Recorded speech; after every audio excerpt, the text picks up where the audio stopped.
It's Rust in Production, a podcast about companies who use Rust to shape the future of infrastructure. I'm Matthias Endler from Corrode, and today's guest is Tom Hacohen from Svix. We talk about reliable webhooks at scale with Rust. Tom, thanks a lot for being a part of this podcast. Can you introduce yourself and Svix, the company you founded? Yeah, for sure. So I'm Tom, the founder and CEO of Svix. What we do is webhook sending as a service. So we help companies send webhooks. People use our simple APIs and SDKs, and really with a few lines of code, they get a state-of-the-art webhook sending system. And actually, now that I think about it, we also finally publicly launched the receiving aspect as well. So we also help you with receiving webhooks. So, if you use a vendor that has not so great webhooks, preferably you just tell them to use Svix, and they can improve they improve everything for everyone. But if not, you can use the receiving Svix and gonna get a great experience in front of that. What's so special about webhooks? Isn't it just a fancy link? I know how to serve an API, and I can probably take a call from someone. But why is it so special? Why should I use a service for that? Yeah. So I think first of all, it's really just a simple HTTP post request. That's all you need to do. But I think like everything in product and engineering, the devil is in the detail. And it kind of like when you start moving to production, all of a sudden, it needs to scale. And when you have multiple customers, you need to make sure that one customer having issues is not affecting the other customer. So you have like noisy neighbor problems, and you have like security because webhooks, you kind of mentioned API. It's well understood. You have, a request comes in, you do some off token checks, and then you respond. But with webhooks, you actually make calls from your own server to an address controlled by your customer / attacker, maybe. And they can point it to an internal system and, trick you. This is called server-side request forgery. So essentially, without going too much into the details, there's just many more things that you need to worry about than people are not used to.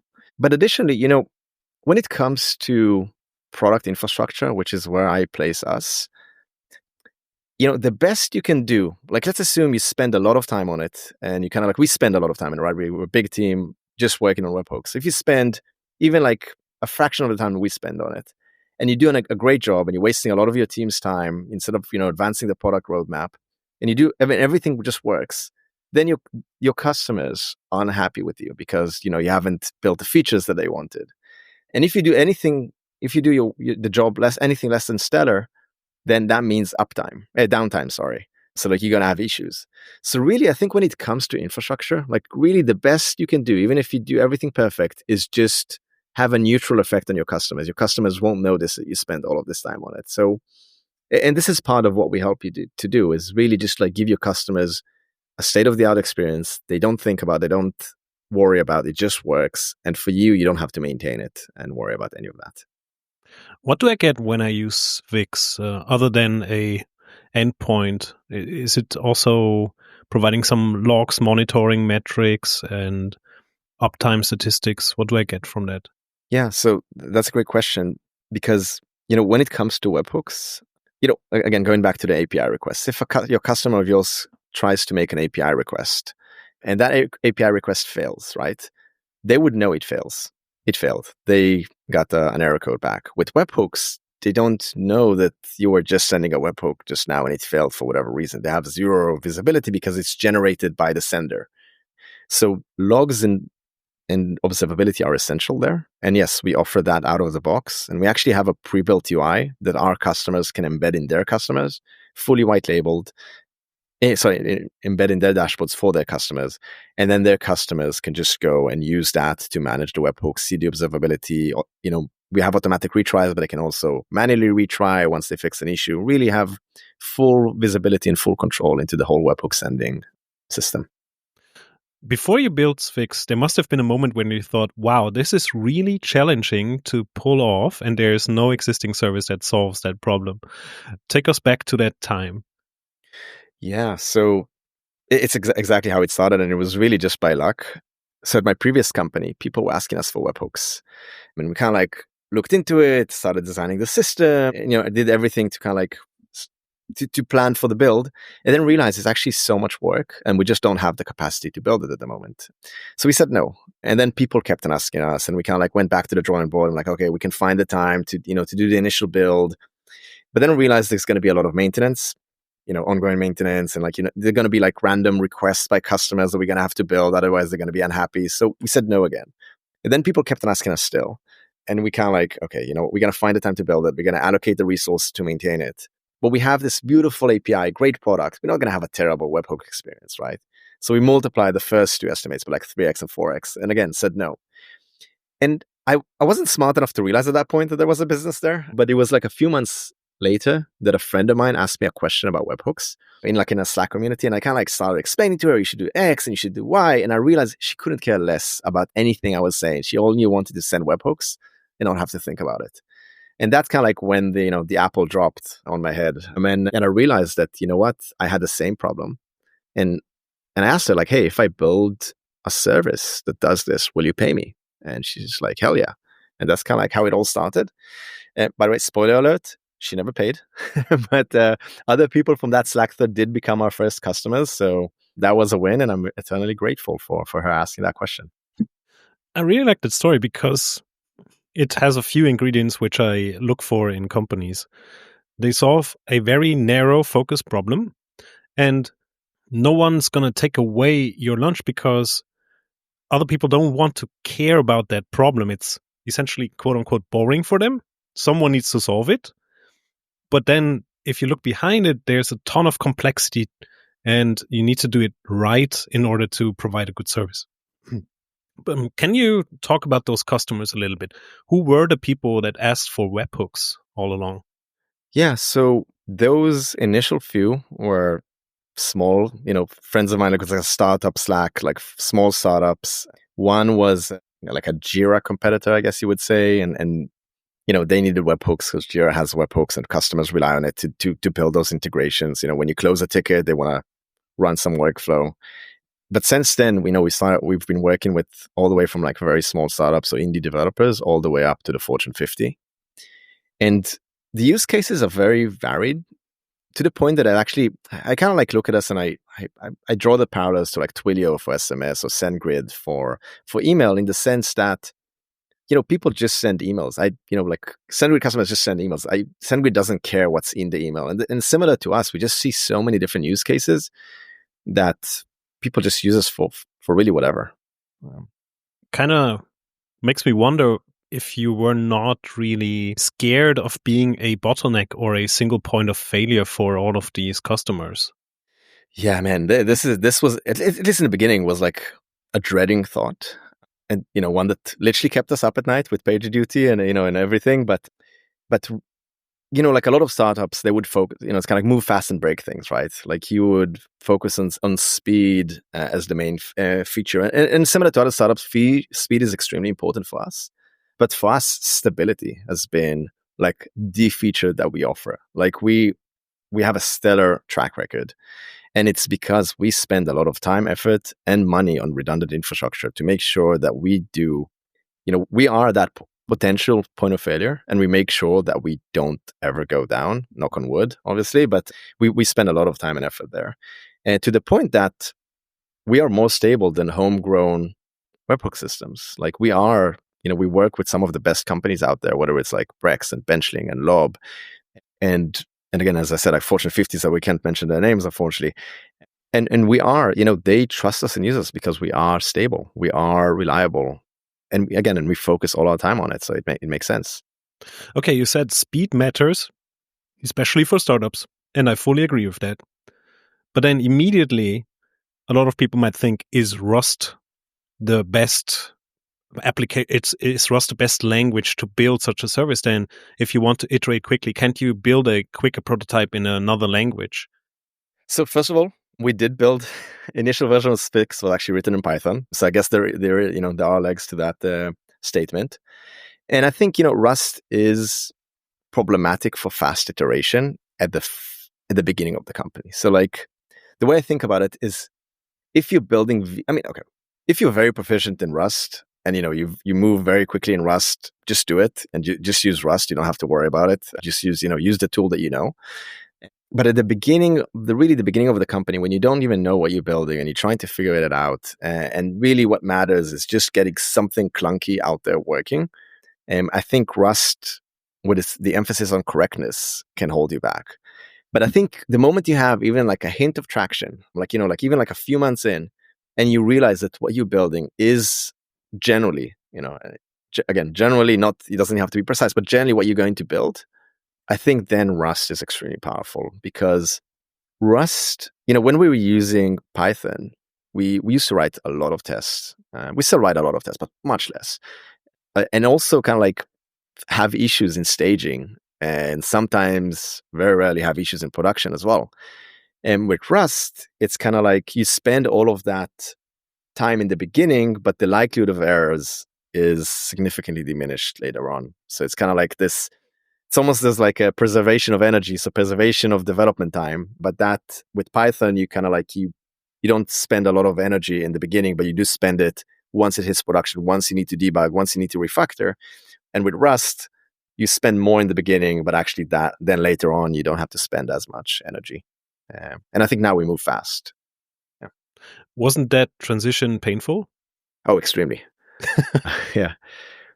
I think, like, as I said, like being reliable for our customers is the most important thing for us.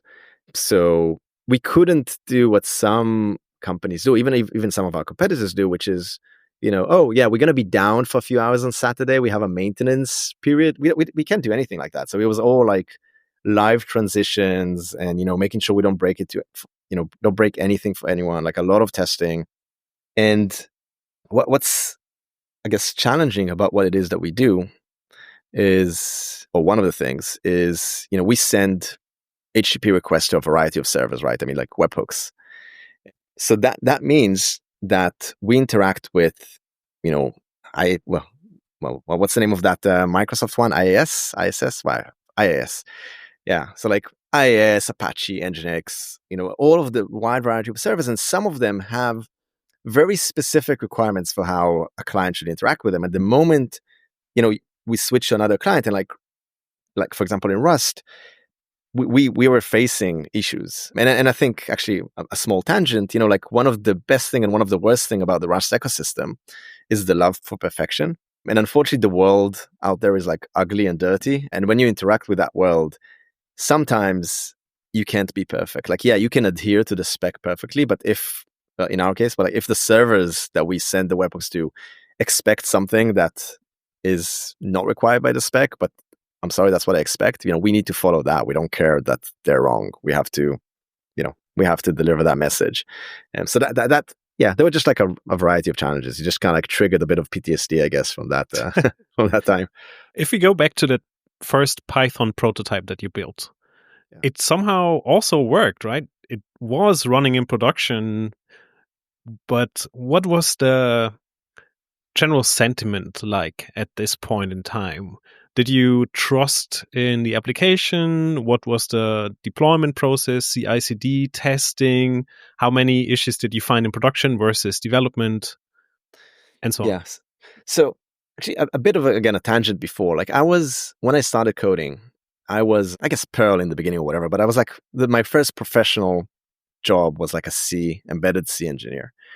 And again, I have the scars to show for like, like the living as a C engineer where like everything can break, everything is scary, and a very primitive type system as well. So one of the things that I was doing, I remember that as like a very junior engineer, is adding a lot of typing as much as I can to C with like, there are like a few tricks. You do like opaque structs and like opaque type defs with like opaque structs, whatever, like a few ways, a few tricks to do it. But that experience just made me obsessed with telling the compiler what I really mean, and like having the compiler complain at build time about all the issues. So I don't have to think about runtime. Like I know that if it compiles, it works. And by the way, I think that's partially why I'm such a big fan of Rust. So the reason why I told you all of this is that when we were writing Python code, it was already very good with typing. We had like hackery around, like we had hackery around like SQL Alchemy to make it more type safe. And had even like scaffolding for fast API to make that even better, and Pydantic. We had like a few places where we're doing, kind of like we're doing what we could to make sure that Python has a very rich type system. So I think we were already doing like a fairly good job in terms of like catching a lot of issues at compile time. But the problem with Python is that those all the hacks that I mentioned were not real, right? It's not really a type. It's kind of like, an annotation that we added. So we still had issues where we got the annotation wrong. And to account for that, like what we did is that we had a lot of unit tests, but we also had a lot of end-to-end tests. That was really the big thing that we did. Like we had a lot of end-to-end tests, and the end-to-end test suite like runs on staging, on real production, like against real load balancer, everything, just to make sure that whatever it is that we do just goes, safely goes into production. So we were pretty good. Like I don't think we had a lot of production issues. I mean, definitely no serious ones, but like it could be that we added a new API and that API maybe had an error, like when it was just introduced in some scenarios. So it was fairly good in that regard. But the problem was like when you want to refactor, when you change something. That is the scariest experience you can have as a Python developer, because you don't have that assurance of like, if it compiles, it just works. And man, like finding those and like going like one of the most annoying things is that like, and this used to be a common occurrence, doesn't happen for us anymore, is that like staging would be broken because someone merged something and that for whatever reason broke something, and then you kind of like, oh, I have another fix, and then like someone else brings a fix and someone else brings another change, and all of a sudden like unwinding those in staging is like a big pain. And that just doesn't happen anymore. Just like, so I don't think customers fully noticed the experience from a stability standpoint, but we definitely did in terms of just like how healthy our staging environment was and how big of a pain it was. The one thing that you triggered in me was also this PTSD that I had when refactoring larger Python code bases, where you end up with an exception somewhere really down the call stack in production, and you have no idea what's happening. You have no idea of the state that the application was in, and you trigger that maybe once in a million requests or so, because it's a very weird combination of conditions. So yeah, I can totally relate to that. Although I was wondering, shouldn't the type system or the types that you added to the Python code have, saved you from that? Wasn't that the idea? I think the problem is that the Python type system is just not expressive enough to really, I mean, maybe nowadays it's like slightly better, but like enums, for example, I don't think, maybe now they exist. I don't think so. And it's still not to the same level, but it's like enums and being able to catch all of those, all of the variants. Yeah, thank you. And another thing that you said that triggered me is like exceptions. Oh my God. I think that is the $1 billion programming mistake. Like, I think Rust really got it right in how to do error propagation, which is you can't just like willy-nilly throw random exceptions all the way up to the stack. Like you have to catch them at every step and define properly define the signature and kind of like the contract that you have with the caller. I think is extremely important. So yes, Python helped a lot, but again, as I said, we missed some places. Like we didn't get the typing exactly correct in some areas. The Python wasn't expressive enough to really get everything that we wanted in others. It was scary. It wasn't just walk in the park. Well, with Rust, and we can cover that later. Like we really utilized the type system to just make many runtime errors just like impossible. Yeah. I don't want to put words into your mouth, but this other thing that I really don't like about Python deployments is that they are large. You have large containers, and in Rust you have small binaries in comparison. Did you run into that problem? Okay, so we were using AWS Lambda for some things back in the days, and I'm pretty sure we hit Lambda size limits. Maybe I'm misremembering. No, I'm pretty sure we hit Lambda size limits. It was like 150 megabyte. But even if it wasn't a hard limit, I think it was, those were hard limits. But even if they weren't, I think it was just, you'd have performance issues maybe, or cost issues. I don't remember. It was annoying though. It was really annoying. Yeah. Nothing more to add there. It was really annoying. And also because there was a runtime part to it. Like you would have to wait for Lambda, for AWS to support Python 3.10 before you can upgrade. So we were like a few versions behind. It was really like a big pain by having like the runtime being shipped by someone that's not us. Okay, so we agree Python might not be the best choice for what you wanted to build at Svix, a production-grade service for webhooks. But Rust might not have been the only choice that you might have considered. For example, what about other languages like Elixir or Golang? Wouldn't that be an option too? Yeah, so I can only speak to how it was when we made the decision. Maybe I know some things have changed in Elixir land and maybe a bit in Go. So Elixir was even more esoteric than Rust back then. And like choosing an esoteric language like Rust was already a bit of a gamble. So I had to, like hedge my bet to an extent. Like I couldn't go, and it's not that I wanted to choose Elixir and that's why I didn't choose it, but it was just like off the table just because of that. And also I had experience with Rust before and I didn't have any experience with Elixir. So, the amount of unknowns was much lower. Like I built production system in Rust before that. Not web, by the way. Web was not ready before Svix. Like we were really at the cusp of like Rust being web ready. But yeah, I've built like production stuff before in Rust. And then Go, and again, maybe things have improved, but the type system is so bare. And as I said, like I'm all in favor. It's kind of like it felt like going almost backwards from like Python. And then really, I mean, yeah, compilation speed, amazing. Like I wish we had it in Rust. Like we can probably talk about it later. Like I will complain, for hours at no end, like about like Rust compilation time. But the Go type system was just not expressive enough to really capture everything that I thought should be captured. And even without that, we actually wrote the first version of the rewrite of Svix in both Go and Rust. And I say like first version, like we spent a few days on the Rust one, a few days on the Go one. Like I wrote the Rust one and like someone else from the team that knew Go very well wrote the Go one. And then as a team, we just looked at both and we just decided like Rust just makes much more sense in terms of like, again, all the areas that we cared about, like type safety, but also just in terms of like how it is to use the language. And there are like a few things that are done in Go that I know Gophers love, but I just can't understand. Like the implicit imports drives me mad. Like kind of like not the implicit, just like non-descriptive imports. Like the capitalization for visibility also is a bit annoying. Reminds you of like Hungarian notation.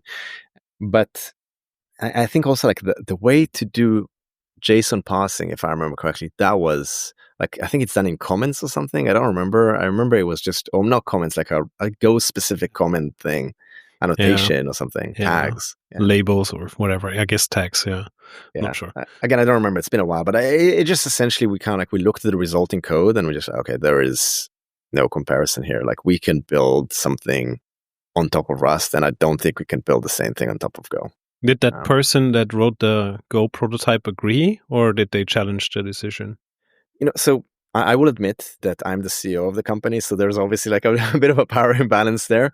But from what I remember, there was like consensus, like there was buying from everyone. The only concern was like finding Rust talent. That was the only, and which I shared. And in this prototype, was there already some sort of concurrency? Did you use, Go functions or Go routines actually to maybe make some things concurrent, or was it linear? No. So we built a tiny part of the product, but we built it like we think it would look like in the end. So even, including like some weird scaffolding that we would, normally you wouldn't want in like a first version, but it's kind of like, okay, how would it look like if we actually did this scaffolding? When you built this initial prototype, you probably compared Go concurrency with Rust concurrency. What was the verdict there? Yeah, I don't think there was, like a strong comparison there in the sense of, it's like benchmarking or stuff like that. We cared a lot about, the typing and the developer experience, really what swayed us. But we did use both, right? I mean, Go concurrency is kind of like nice in the sense you just like, it just happens. But I think but this is a subjective thing. I like the fact that there's like an await syntax. I like the fact that we color functions by saying, you know what, this one is, this one can run in an async context. Like this one has IO, this one has whatever. I think that's a nice thing, but this is really just a syntax thing. I don't think we had a deep, kind of anything deep there. I will say though that and this is like a bit of a tangent. We there was like a Rust library that was doing magical IO in the background. So it was like the function wouldn't await, but in the background it would trigger something that would make changes in the server. Mm-hmm. So it's kind of like just like, again, in a background thread or something like, again, like magical, even though it wasn't like you didn't call await on the function. And I remember that experience just remind me how much I love the fact that like any IO functions, that IO functions are, have to be awaited, because you can easily look at the signature and know that something affects the server or if something doesn't affect the server. Is this like a local configuration or is this like a remote configuration? I know this is like an esoteric example, but it really we spent so much time debugging this because we were so confused by the fact that this non-async call was actually, touching the server. No, I can relate to that because a lot of people say function coloring is an issue, but it feels like what you allude to is more the opposite, where you say you want to know if something is async, you want to be explicit about it, and if you structure your code differently, maybe it's not going to be a huge problem because you know that this part of the application has side effects and does I/O in an asynchronous way, and the other part does not. It's interesting. Yeah, and it's kind of like you use the word, like function coloring, right? And I think that's a great example. Like, we have syntax highlighting, right? In our code, we want to highlight things that behave differently than other things, and especially things as important as, potentially if we don't even have like async await, like just blocking operations, which is like, I don't know how anyone can advocate for like not having a way to know whether a function is blocking like that. Yeah, just beyond me. Again, for blocking operations. Yeah. Okay, so other programming languages were ruled out. We talked about Golang a little bit, and Elixir was just too cutting edge back in the day. So it does make sense to take a closer look at Rust. But the other option that I had in mind, at least, maybe you discussed it internally, was maybe we just rewrite parts of the application in Rust, maybe by using language bindings with PyO3, and then you rewrite parts of the critical stuff and you keep the rest. Did you consider that option? Yeah, I think for us, the kind of like two parts that cause latency or, memory usage and all of that. Like the performance either lies in the database queue or, other like background systems that we use, or in the JSON serialization aspect and all of that. So there isn't really a lot of code for us that we could outsource. There's not like an AI operation that you can just like, okay, I'm gonna, or like a NumPy thing, like some like heavy scientific operation you can just rewrite in C or in Rust and would just be faster, and everything else can just stay in Python. For us, the wrapping is the code, like like how quickly we can respond, how the latency when we respond to HTTP calls, that is something that matters to us. Like how much memory we use when we respond to an HTTP call, that's what matters. So the shell was as important as the code itself. So we didn't have anything obvious or anywhere obvious to make that that change. Especially since, by the way, like all the serialization costs are significant. So it just didn't make sense. And we actually, another thing that comes to mind, we talked about, the typing as well. That's another place to lose type. Like really, we didn't even check that option. Like we just decided to commit. Yeah, because really what you build is a platform. It's sort of runtime for web things like webhooks, for example. And yeah, I see that you also need to handle a lot of JSON. And then if you transform a lot of JSON objects from Python to Rust and back, that also incurs memory overhead. Okay, that means we finally arrived at the final decision to rewrite the application in Rust, but it probably wasn't an easy path. It wasn't an easy migration. Can you talk a little bit about the learnings from migrating from Python to Rust? Yeah, I think, like making sure that the database types are the same wasn't that hard, but still wasn't like super easy. And then just, making sure that the Redis serialization is identical because this one did it slightly different than the other one. Or maybe we messed up something in Python. It was actually like named, slightly in a weird manner that's inconsistent. Where with Rust, we just kind of like did, camel case everything. And then in Python, we had to, whatever, we had to like create weird aliases for like some of the cache stuff.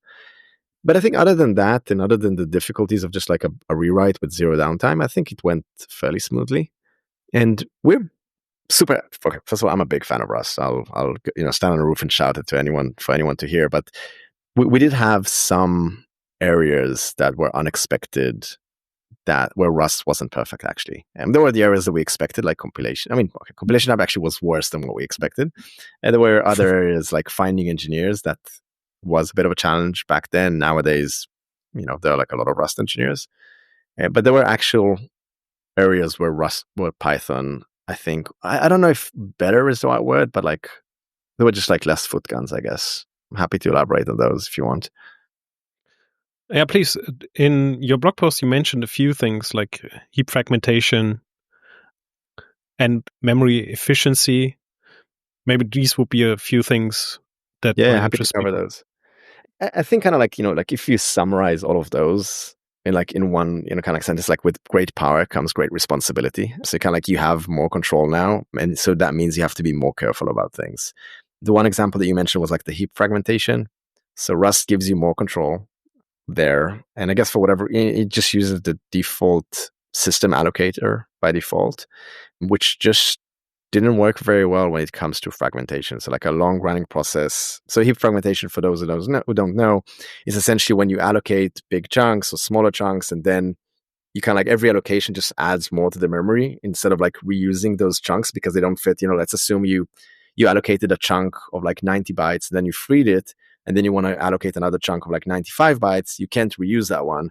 So you're going to get another chunk of 95 bytes. And then maybe you're going to reuse it for half of that smaller chunk, but then you're not going to be able to, another 70 byte chunk would have to go on top. And essentially what happens is that your memory just grows and grows and grows, even though in practice, you're actually not using that much memory. You're using the same amount of memory, but just because you allocate and deallocate in different sizes all the time, it just causes fragmentation.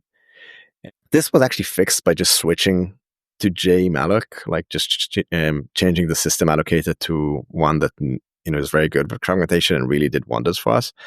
But the fact that we had to think about memory layouts and investigate like memory usage, it's kind of like, it just gives you an example of like some of the stuff that you now have to worry about when you start using Rust.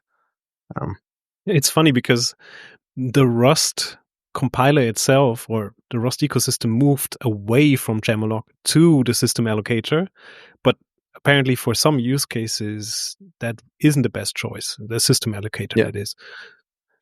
Yeah, for us it definitely wasn't. Yeah, but where would you notice heap fragmentation? Was it a reoccurring pattern that you could have solved with, for example, a bump allocator or an arena allocator? Was it expected load of small objects that you allocated at once and could deallocate at once? Yeah, so I think for us, I don't, it was also like a year or something ago, but like I think for us, it was a lot of parsing JSON, and the JSON would come from customers and we would send their JSON for them. So that means, because like it's a webhook, so that means that JSON can have, can be of varying sizes and would normally be very large as well. I don't know, we probably could have, made Sody use a different allocator or something like that, but it just like changing the default allocator would just, solve everything.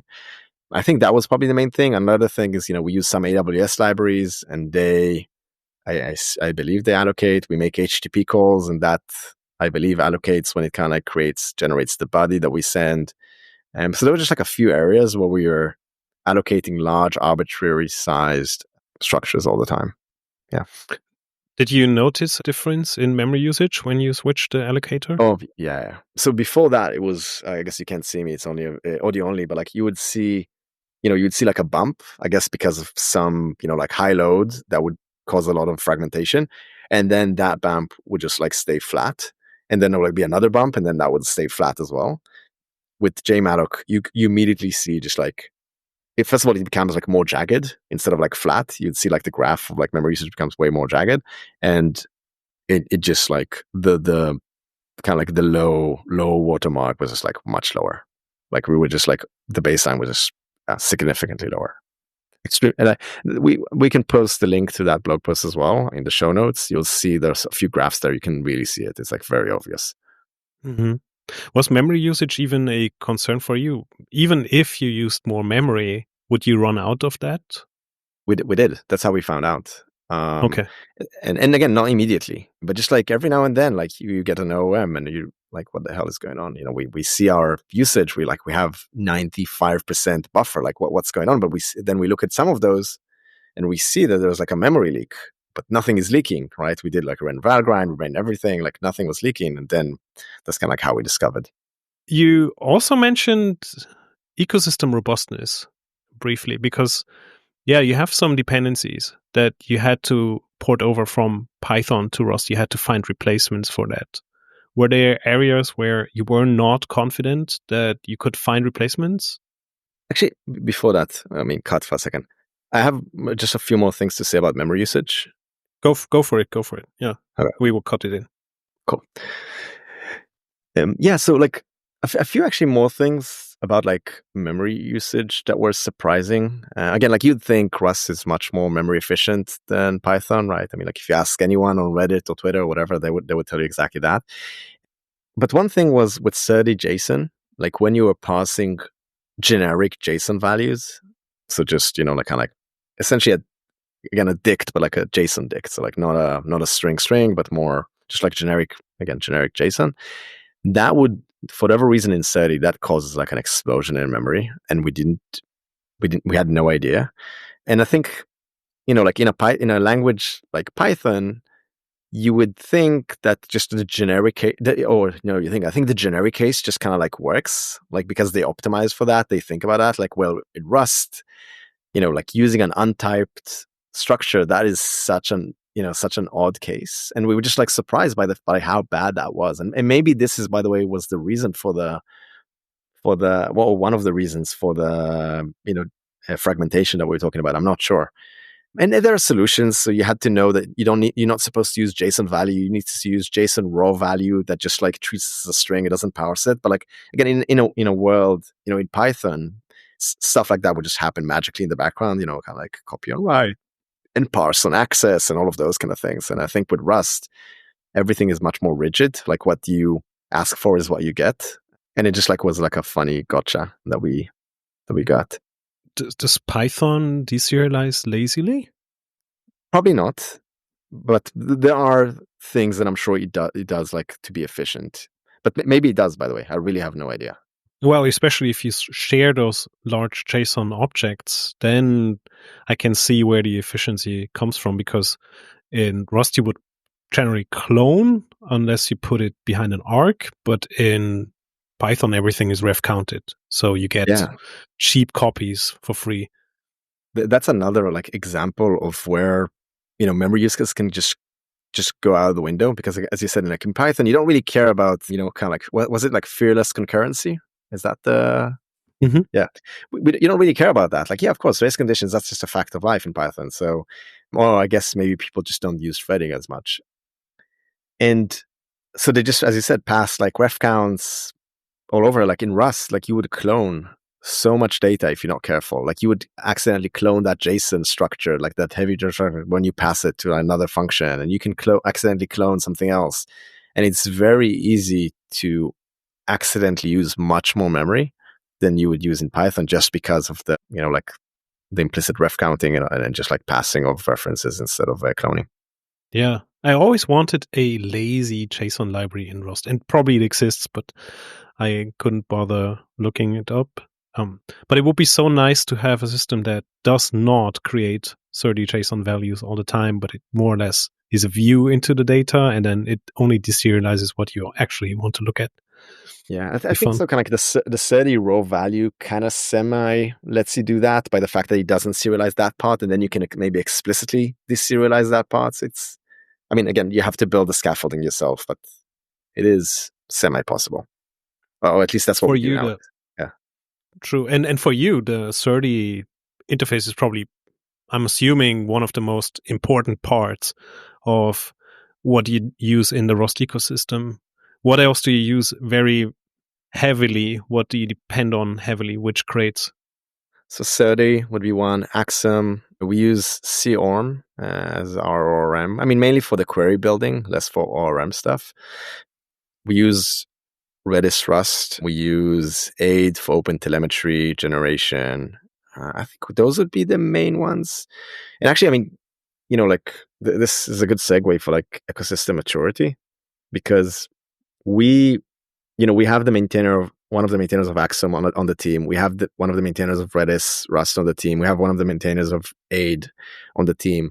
And it's not, I wish we didn't, right? I mean, I'm happy to have those people. They're great. And like, they're very, they're smart and capable, but like we didn't actually have to, we have to spend time and effort on these, like core libraries that we depend on. Like we have to spend time and effort on the ecosystem to make sure that it's where we need it to be, which is a bit, I mean, I think it's less so nowadays. And I guess if you're starting a Svix competitor, you have us to maintain this for you. So like you don't have to incur the same cost, but it was a challenge, and it definitely still is.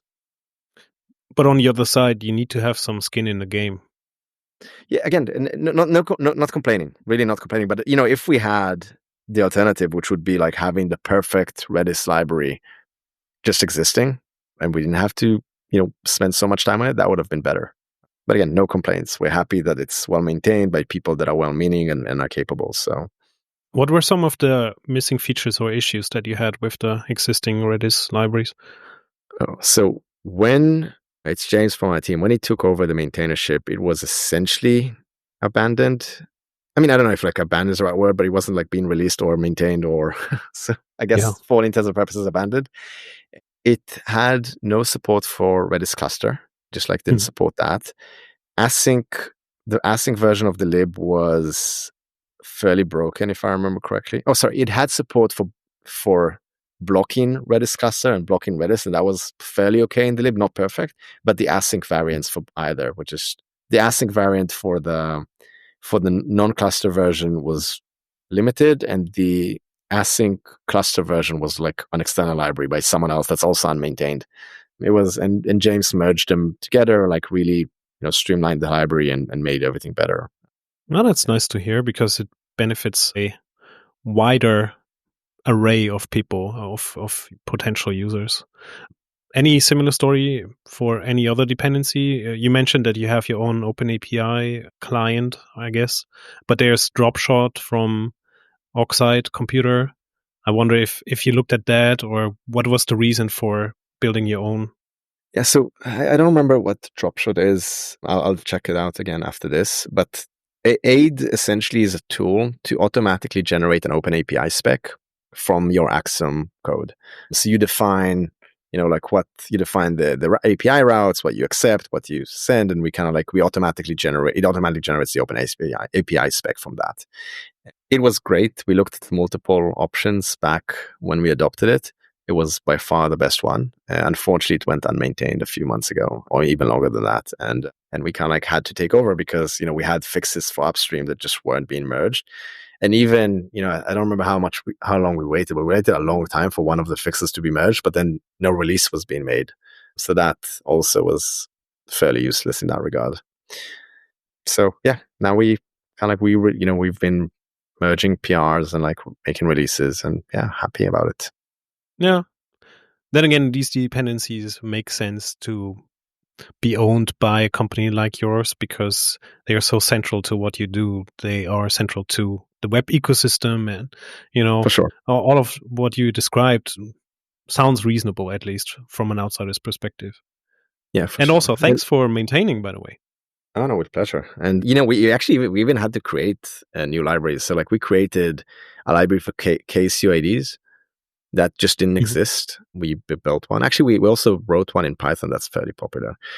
But we did that. We also we created the OmniQ. So essentially, our open source project supports a variety of queues in the background. So Redis, SQS, just because it needs a queue.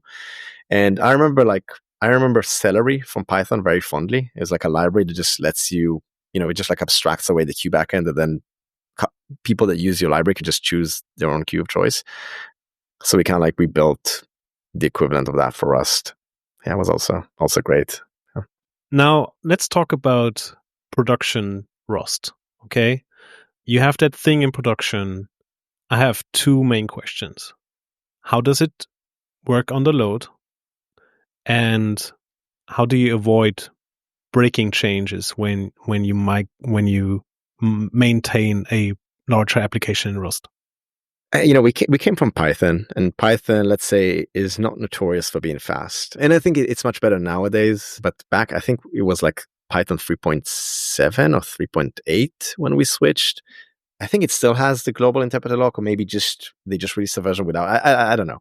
But point is, like with Python, you run the way to scale up is like Multi-threading, but multi-process as well, like because of the global interpreter lock. So like you would run multiple threads and multiple processes in order to use all the core. Processes are probably fine because those are separate scopes of memory. But if you have multiple threads in the same Python interpreter, then you need the global interpreter lock, or you have the new interpreter. But what's it called? GLS. Yeah, GLS. Yeah, but the problem in multi-process, it doesn't have the GL limitations. That's why they recommend it. But you can't share memory. You like connection pools are separate, like to the database. Like so, actually, it comes with its own challenges, and just not having to worry about any of that. First of all, was fun. It was great, but also we've just seen. And it could be when you rewrite, you probably optimize things a bit and all of that. The system better. But like we've seen order of magnitude improvement in memory usage. Latency was, just like shot down significantly. And we changed some infrastructure as we were doing, so it could be semi-related to that as well. But every metric improved drastically. I think it was, I don't remember the exact numbers, but like I think it was like probably 40x or something. The difference between like the amount of Python runners that we needed to run compared to the Rust ones. And the thing about that is that it actually compounds. So if you go from, let's even go for the basic case of just like 2 Rust runners and like 80 Python ones, all of a sudden, like the 2 Rust runners, they hit in-memory cache like all the time because they're just 2 of them, right? So let's say 50% of the time, but probably more than 50% because like the moment they flip, it gets to the other one, that one now has it cached. So like in-memory caching is actually extremely effective all of a sudden. We have more than 2, but still not way more than 2. Well, way more than 2, but not way more to the point as like not effective anymore. And with Python, we couldn't do effective in-memory caching. Like, database connection pools were just not being reused as much. Like, so switching to Rust actually significantly reduced our database load, our Redis load, like all the load and all of the upstream system. You would never think. Like you'd really never think that this would be. I guess you would think, but it really, the downstream effects of just being able to run less processes was just, we're just insane for us. So we're very happy about that. No one really thinks about cache locality when you think about reducing the number of nodes you have, but it's so vital at a certain point. Yeah. I think, again, like I don't have the exact numbers, but like the calls to Redis, which is like went essentially to nothing, like fairly quickly. Not fairly immediately when we switched, but like essentially to nothing. So, right. And now let's come to the second question, which is about avoiding breaking API changes or breaking changes in the API. Yeah. So I think, we haven't released it yet. I wrote a blog post exactly about this and what we do there. And I'm happy to give a bit of a glimpse. So first of all, let's start with the interface, and then we can talk about the internals. The blog post is more about the interface anyway. So when I mentioned we use this tool called Aid. Aid generates an open API spec. Open API, by the way, it's kind of like a formal definition language for describing HTTP APIs. So what Aid would do, it would take our call, let's say the API call is create application. It will automatically, make a JSON schema out of the the body that comes in, the body that goes out, all the path parameters, query parameters, the path itself, authentication requirements, all of that Aid will automatically create that open API spec. And we we did a lot of extra enrichment on our end to add, this field also only accepts a regex, expects a regex that like matches this, and this integer can only be from 1 to 50, and this is an array that can't be empty. Like we added like a lot of additional kind of restrictions. And the nice thing as well, by the way, again, a small tangent, is that the code that enforces it for us is the same as the code that generates the aid descriptions. So like the size limitation is literally what we enforce. If it's in the open API spec, it's what we enforce. If it's not what we enforce.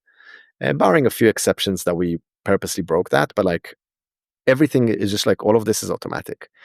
And what this means is that we have a JSON's file with the exact description of our exact API that we can just generate whenever we want. So what we do, we generate that, we commit it whenever you make a change, we commit it to Git, and then in CI we generate it again, and then we compare it. And if it's different, CI fails.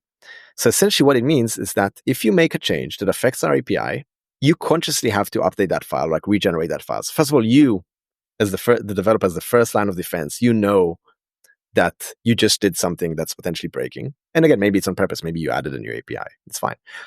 But you know that. And also we have GitHub code owners on that specific spec file that forces people, that have extra people that, that know what we expect from our API. Like what do we want to release, what we don't want to release. They will have to review it as well and just say, you know what, this API change is reasonable. So essentially we kind of like what we did is we leverage the Rust type system with some like macro magic and a few other things to just make it so we can't accidentally change our API signatures. We have to be aware of it. Like we can't accidentally release an API we don't want to release. We can't, there's nothing that we can't just do those kind of things. So that's been great in that regard. Well, how would you even learn that? How would you, if you did not know that, you could build an open API spec from your XM handlers, how would you find out that you could use the Rust type system to enforce that and to make testing easier and to make breaking changes explicit? Are there any tips that you could share in order to like really hook into the Rust type system and encode the invariants that you depend on? Yeah, so I think this is like a hack that we did. I don't think it's a common practice. Maybe it is, and we're just unaware of it. And that's why, again, we wrote that blog post. I think it is. I think more people should be doing exactly this. Although, you know what, now that I think about it, I'm sure like large companies have their own tricks as well. But really the key is, I'm a big fan. So some people, what they do, they write the open API spec by hand, and then they user generated to generate the backend code. I don't think that's good because there's going to be a limit to how well that backend code could be generated. So you're going to edit it manually in the end. But I think when you generate it from the code, and the code is the source of truth, which, let's face it, it is the source of truth. That's what's run in production. I think generating from that like really makes sense. So just become obsessed with types and annotations and everything that you want to describe as part of your contract. I think if you're obsessed, if you're just obsessed about that, like everything else will just fall into place. Yeah, I mean, I think really that's the main thing. And I guess related to that is you have to be careful about having too wide of a contract. So if you, by default, let's say there's like an age, I mean, it's like the most, CS 101 example, but like you have like a person's name and age, and you let the age be negative by default because, you didn't limit it, you just put an int, then you can like, by default, you exposed a wider contract than what you want to expose. So I think actually being very explicit about annotating correctly, like everything that you actually believe this type should have and should hold, I think is extremely important. And I think that could go a long way. And how far can you take this? I think in your blog post, you also mentioned that your Redis get and set commands are strongly typed. Yeah. So actually, this is a different blog post, that one, but this is the blog post you're referring to. That's where we use it for internal stability. And it's exactly that. Like internally, we use the type system to protect us from a lot of things, like essentially define all the internal contracts as well. So you just mentioned Redis. Redis lets you store random strings, like it doesn't have any typing associated with it. But what we did is we created a new type, and we added a new Redis interface. And the way we do it is you have to define a type for the key, and that type for the key has to be associated with a specific schema for the value. So if you use that key to get a value, you know that it's always going to be the correct schema because we parse it the moment we get it. And when you write that value, same thing. You always know it's going to be the same schema because the only way to write into Redis would be using this interface. Does that make sense? Yeah, it's a bit like a binary protocol that you talk to with Redis. So it's a spec in between that is the contract between whatever Redis expects and whatever your code sends and receives. Exactly. Yeah, we can add this nice contract between the, kind of like what I said earlier, the messy wall out there. It's like untyped Redis and our clean code. You recently moved to Redis streams. Does that principle still apply? Do you also use a typed stream of some sort? Yeah. So the Redis streams, they just accept, payloads, whatever, you just put whatever you put there. And we just wrap around that as well with the same schema type. It feels like we both are really big fans of Rust's type safety, but there are other traits about Rust that people often mention for reasons for moving to Rust. And the things that people usually mention is, number 1, safety/security. Number 2, fearless concurrency. Number 3, performance. And number 4, stability or robustness. And if you could order these 4 things by priority, what would be number 1, 2, and so on for you? Let me first give you a cop-out, which is I think the Rust typing system is what enables all of those. So I just choose the Rust typing system, and that awesome. Yeah, it just gives us all of that. I really like that. Yeah, I think, so I don't know. I think fearless concurrency I don't care about as much.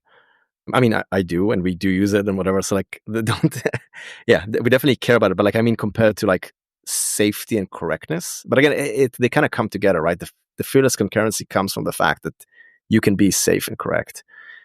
So I guess all of my answer will just go back to the type system. But let's say safety correctness would be first.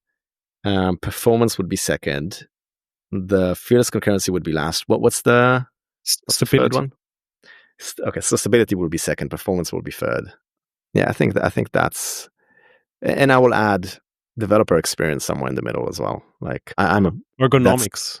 Yeah, ergonomics, exactly. It just the fact that you just write the code that you want to write and you kind of trust the compiler to do a good job with zero cost optimizations is fun. Yeah. It's kind of interesting that you rank stability/robustness higher than raw performance. I think, at the end of the day, and I know a lot of people are going to be angry at me for saying this, you can buy larger servers at the end. I mean, again, I gave the Python example. You can't buy 100x larger server. There is a limit. But if, it's about 30% improvement, you can buy a 30% larger server. But the safety and stability is just, you can't buy a larger server for that. Yeah. Okay. We've witnessed your journey from the very beginning, from the idea to now. If you started over with that project and with everything you know now, what advice would you give to yourself back in the day when you started? So I think we did a lot of things well, but I think we did I guess a lot of things as well unwell, not as well. One thing that we did in the beginning, and I think I would bet that every startup founder does the same mistake, is we assumed that today, even though today we have 0 customers, by end of next week, we're probably going to have Facebook load or Google load on our systems. And that's it, we will drown and die if we don't fix this load issue now immediately before anything else. And we start designing our system to support that load. And this can go from 0 to 1 billion customers already. And this is the best system and all of that. And I think we made the same mistake of thinking that we should care about that early on. And we our initial system, was built to support like 1,000x of the load that was, we had even in the, close horizon. So not just like one customer to 1,000 customers, more kind of like, realistically, we're not going to get more than like 10,000 customers in the next year. So like, let's build to like 10 million, whatever. It just didn't make any sense, but we still did it. And by doing that, we actually built a much worse system because we were not serving those future customers. We were serving the current customers, and the current customers cared about like speed of iteration and latency and stability and all of that. And you can't explain, like, it's not a good answer to tell the customers like, I know this call is a bit slower than what you expect, but it's because we need to support 1 billion people like you. But it's like, but you don't. I was like, yeah, it's not a good answer. So nowadays, like, what we follow is that we want to be able to scale 10x our current loads in a week, like, or whatever it is, or a very short period of time. We want to see the path to being able to scale, like one order of magnitude immediately.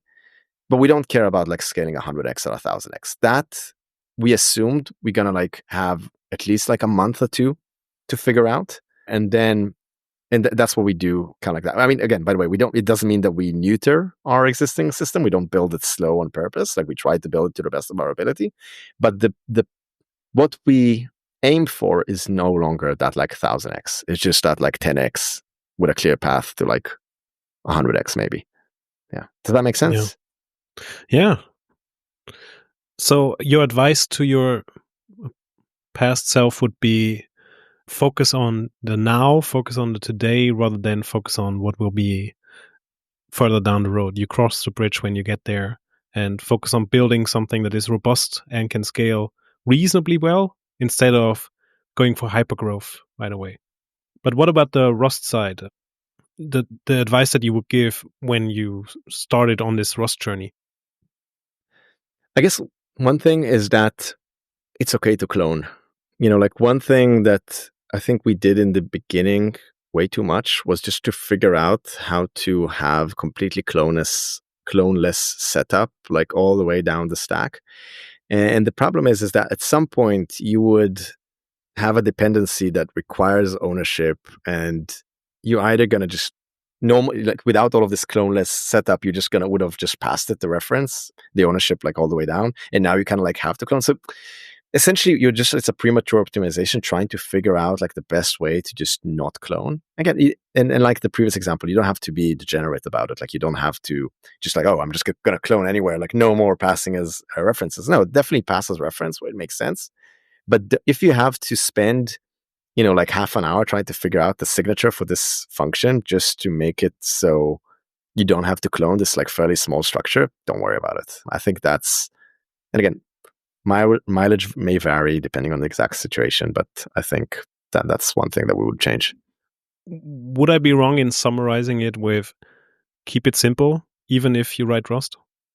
100%. And I think, one of the, we kind of talked about like one of the vices of the Rust ecosystem is the obsession with correctness, which again is great in most cases, but you have to remember that sometimes the world outside is dirty, and like you can't. It's useless if you're correct if everyone else is incorrect and you can't communicate with them.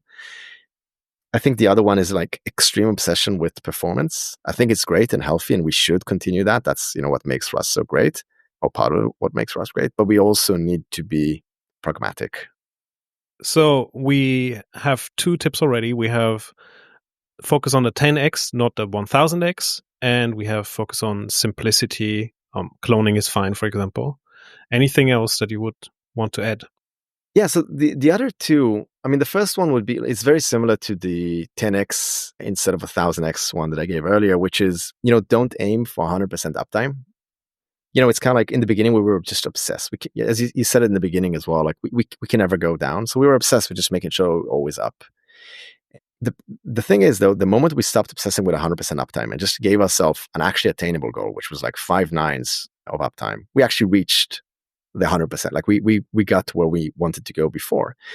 And the reason for that is, again, similar to the previous point, is when you aim for something that's unattainable, you start doing things that are just crazy, that don't add any value, and actually make things more complex. So an example, I think it's a fair assumption that, we don't need to be up if an asteroid destroys the Earth, right? I think like that's a fair assumption. But we could if we didn't have that, make that assumption, we would maybe, like send a server to Mars or do something like insane like that. And then we'd have to deal with insane latency and all of that. Like, all of a sudden we added like a lot of complexity for our system for really no good reason, because, if Earth is destroyed, I don't think anyone cares if we have a bit of downtime. So I think that is one of those areas that, again, we didn't have a server on Mars, just to be clear, but like we were making crazy complex systems just to support that 0.00001% of uptime. Just like it didn't make any sense. It was actually making us less stable because the complexity made things worse. And I guess the other like advice I would give my old self is really be diligent about avoiding unnecessary technical debt. So I think, because I think technical debt is fine. Technical debt is great. You take a loan on your on future self in order to move faster now, in order to build something now. I don't think that's necessarily a bad thing, technical debt. But there are kinds of technical debt that are just unnecessary, like naming things poorly in the database, for example. If you have a poorly named table, and you know that, and you're just lazy about changing that in staging or in local development, essentially what you did is that everyone from now on till the future of the company, till the end of the company, until 20 years in the future, will have to deal with that poor naming, because like renaming a database table is a pain. Renaming a database column is a pain. No one is going to bother with doing that. It's not the same as just having poor names in the code, which again, unnecessary, but it's fine. We can fix it later. Here, it's actually just an unnecessary, avoidable piece of debt that I would really encourage people to be extremely diligent about. Don't let people hand wave. It's like, hey, it's not a big deal, it's just a name. No, it does matter. Does it help to be explicit about the things that you store in a table, or how would you find a good name? I know it's a bit of a segue, but I'm curious now. I think it's really depends on the case, but just if someone or more than one person on the team find the name confusing, I think that's warranted change, because people finding something confusing means they're going to go down a rabbit hole in a few months from now when they debug it, when they're trying to figure it out. Yeah, actually, okay, one quick example that we have a few things that are named like restricted to mean that they actually have more access, because they have restricted access. Well, and it's so confusing, and I get it wrong, because we also have limited and restricted and another name, and sometimes we take the position of the elevated access, sometimes we take the position of the data, and it's really confusing, and that costs us like many developer hours over the years. And again, it's not a big deal, but it's just something that's like too big of a pain to change, and I wish we were just a bit more thoughtful about it in the beginning. Would privileged access have been a better choice? Yeah, so privilege would have been better, or just deciding, are we talking about the data or are we talking about the access? Just be consistent about that, and always doing that would have gone a long way. And finally, it's become a bit of a tradition around here to ask that one last question.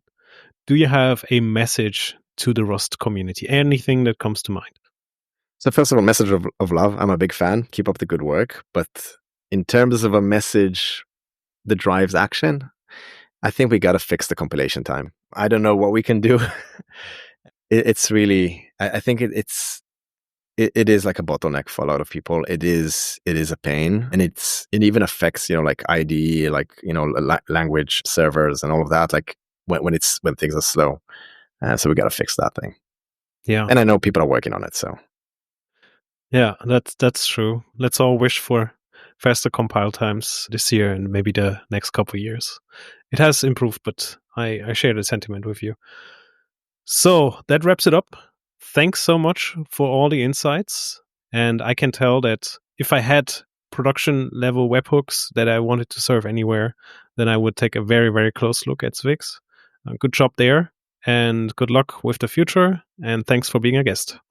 Thank you. Thank you for having me.